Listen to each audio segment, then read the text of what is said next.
I'm super excited to be here today. I'm going to share a little bit about some topics that I'm super passionate about. This is me. And I work at Dropbox. And what that means is that 3 years ago when I joined, I began researching people and teams at work. And in that time, I've observed and interviewed hundreds of people. I do qualitative research, so this means one-on-one interviews, observation, follow-along. And I've interviewed them about their day-to-day, the ins and outs of their work, everything from who they collaborate with to their particular workflows. A lot of the things that Elaine was talking about just before now. I've also had conversations with people about some more existential questions tied up in what they do. Questions like, what energizes us in our work? What depletes our energy and why? And what is this better way of working that we long and aspire toward? For me, these conversations open up really interesting questions about our design practice. Questions like, how do we design with and within complex systems that include people? How can we collaborate with others in a humane and ethical way? And how do we personally navigate the transitions and tensions that happen within our own work? I would love to share with you a few of the insights that I've had in my time researching people, specifically at work, for the sake of two things. I want to invite you to reflect on your own unique relationship to your work, however you define or describe it. And the second is, I want to offer you a new lens, a new perspective, through which you can seek to understand the people who use the things that you design, make, and build. This lens is defined by three qualities that I call tensions, strategies, and stake. And in the same way that I might, as a researcher, look for patterns and insights through dialogue and through conversation, I want to invite you into a conversation today with each other, because I believe that it will help you understand these concepts and feel them out in a more qualitative way. And like Ben said yesterday, stories are one way that help us comprehend and understand complexity. So, quietly find a friend sitting next to you. You can indicate through a raised eyebrow or a wink that you want to have a conversation with them. However you want to flirt and decide that they're the one. When you get a little bit further, make sure that no one's left out who wants to participate. So it's okay if you want to get together as a trio. You might not get through all of the conversation, but just make sure that everybody who wants to participate is. And if you need to move your chair or switch around, there will be time to do that. So I know that this talk is being recorded, so a brief note to future listeners, present listeners at home. If you're watching a recording of this talk alone, I want to invite you to find a friend, coworker, or even a roommate, someone who might be game to have these conversations with you. Okay, now that you've hopefully found a partner, I want to just set a few shared agreements.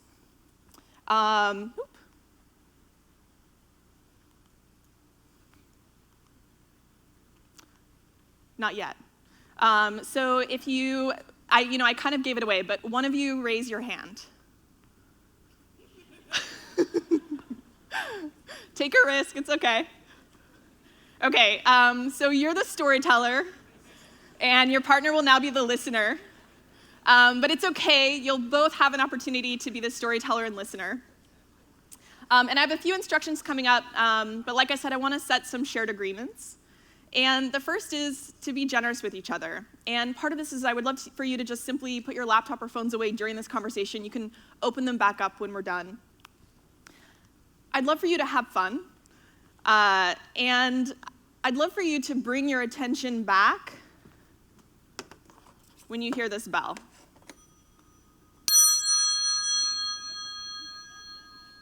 And await further instructions.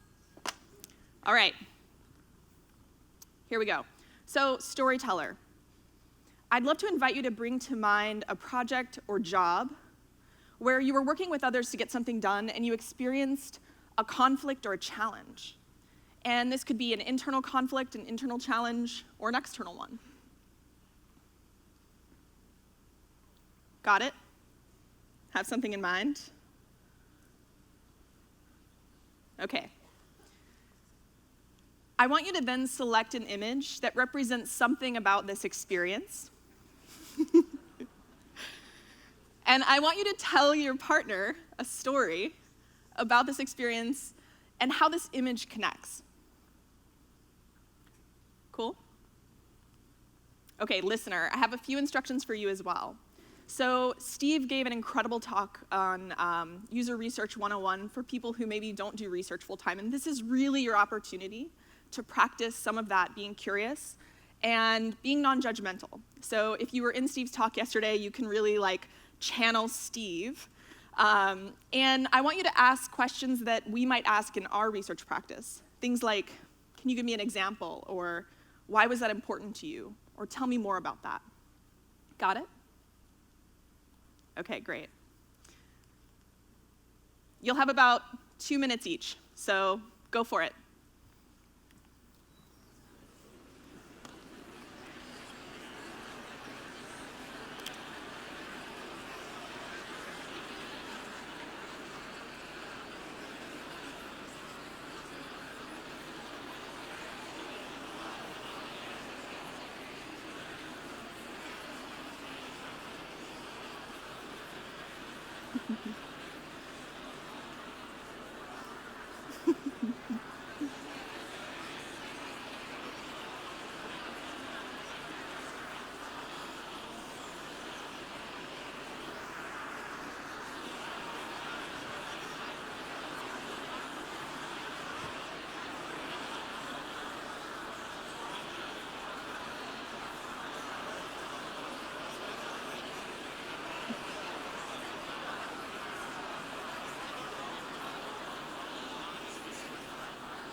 Who chose the bananas? Yeah. Do you ever find yourself at work saying like, oh, this is bananas? So I wanted to invite you into that conversation because I think it will help you make sense of what I want to share with you next. So last summer, I took on a global strategic research project to better understand how people think about and relate to their work. I was trying to understand, what does a better way of working mean for people all around the world who, like us in the room, do various kinds of creative work, collaborative work, and creative labor? What's hard or challenging about what they do, and how do they envision or define their future ideal work? What I found through listening to and making sense of these stories, again, lots of spreadsheets like Steve shared with you yesterday, was that every single person was navigating a set of tensions in their work and life. One of the individuals we spent time with last summer, let's call her Anna, was a 30-year-old designer working in Brazil at a large government organization as a public servant. One of the tensions Anna is navigating in her work and life is something I call making a living and making a life. Anna loves her work, and she wants to start a family. But because of the nature of her work, she's regulated to be a butt in the seat from 8 a.m. to 5 p.m. So she's looking around going, how am I going to do that? She doesn't have access to the kinds of strategies, like flexible or remote work, along with the adjacent processes, practices, conditions, tools, support, that would facilitate her ability to better navigate this tension in her work and life. So, to take a step back, a tension exists when two or more things are in competition for a single finite resource of ours, like our time, energy, or attention. The two aspects of attention can both hold importance, relevance, or necessity in our life. Attention isn't good or bad, at least not how I'm thinking about it. It's something that can exist by our own choice and by structural or situational factors beyond our control. There are some tensions that I think are particularly relevant for us in the room. Things like autonomy and interdependence. So how do we navigate the need for personal thinking and working time, along with the need for a group to define, align, and move work forward collectively? Or another tension we heard about that I think is also relevant is this tension between what's emerging and what's established. So how do we navigate and integrate the emergence of new values, new mindsets, new processes, new tools, with and alongside the existence of established ones? How do we build and cultivate humane systems while operating within our existing entrenched and sometimes inhumane ones? My hope is that some of this sounds familiar and that you can see and hear your own stories in some of these, see and hear your own conflicts and challenges in some of these stories that I'm sharing with you. So why, when our work is rife with all of this conflict and all of these tensions, would we do more than just show up, just stick with it, and put in our time? So one more opportunity to share a story with your partner.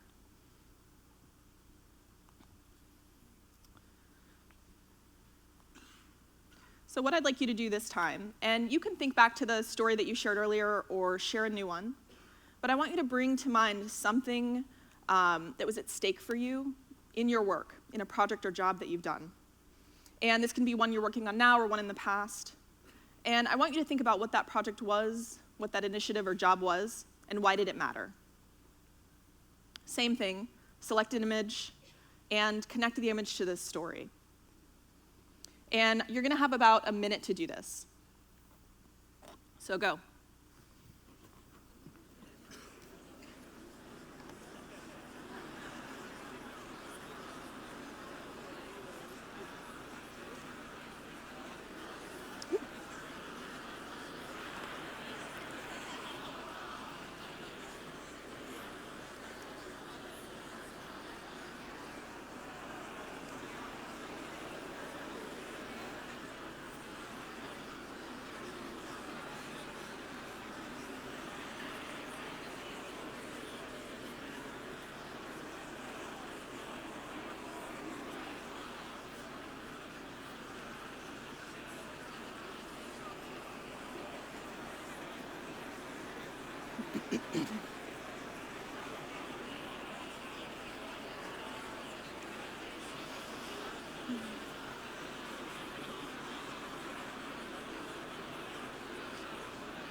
I promise I'm not trying to hypnotize you.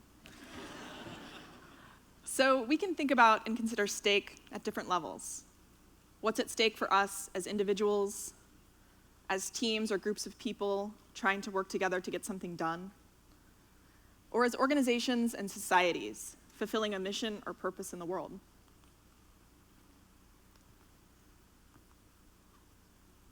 There are some stakes we encountered that may be relevant to you, not just as designers, makers, and shapers of tools and technologies, but as workers yourselves. When mental health is foundational for our ability to participate, how do we remain healthy and rehabilitate what isn't well? How do we acknowledge, protect, and heal ourselves from the emotional and mental hazards of modern work? How do we find and fulfill our unique life purpose? And how do we create and make space for ourselves and others to bring conversations about purpose and callings into our everyday life and work? How will we act responsibly within a context of broad economic, social, and environmental crises? How will we shape a more sustainable and resilient future for people and the planet?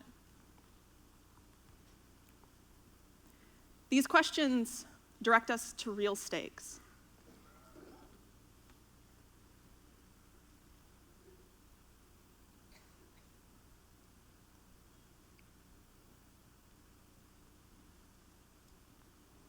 The last piece of the puzzle I want to share with you is something that I think is a little more familiar, and it's strategies. A few years ago, I led a different research project with the aim to understand more about what energizes people at work and what drains them. What we discovered then was echoed and reinforced in the research we did last summer. We navigate the tensions in our work and life using strategies. And the most generative and energizing strategies are ones that are purpose-driven and joy-seeking at their core.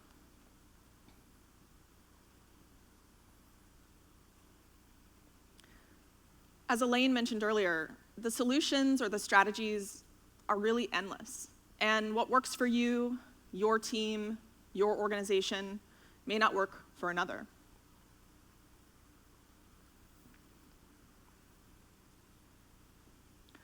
Our skills as design practitioners support us to make and create beautiful, powerful strategies that people try, use, adapt, and adopt for themselves.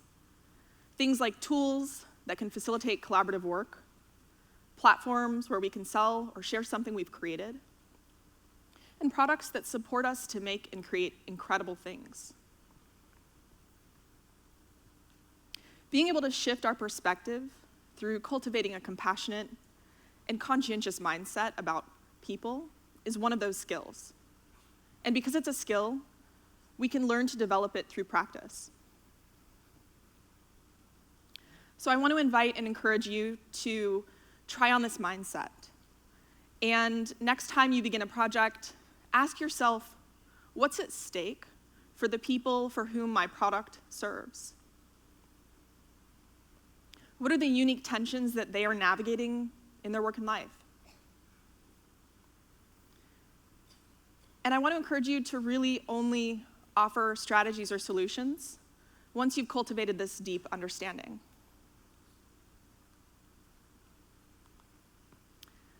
So something tangible I want to leave you with today are 2 toolkits the Dropbox design team has been developing based on some of the research we shared with you today. The first is something we're calling the Creative Energy Worksheet.